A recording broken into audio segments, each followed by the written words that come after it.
একটুখানি ভাবলি না রে পুলিশ প্রশাসন, কোটায় আন্দোলন থেকে হাসিনার পতন, কোটায় আন্দোলন থেকে হাসিনার পতন।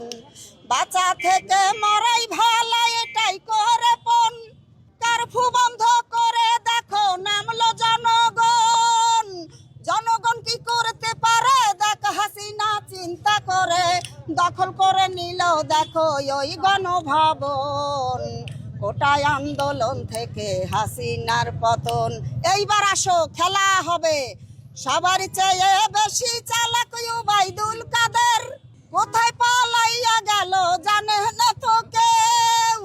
কাউয়া কাদের সবই বুঝতো, বলিল সে অসুস্থ, চিকিৎসার জন্য তারে অতি প্রয়োজন, কোটায় আন্দোলন থেকে হাসিনার পতন।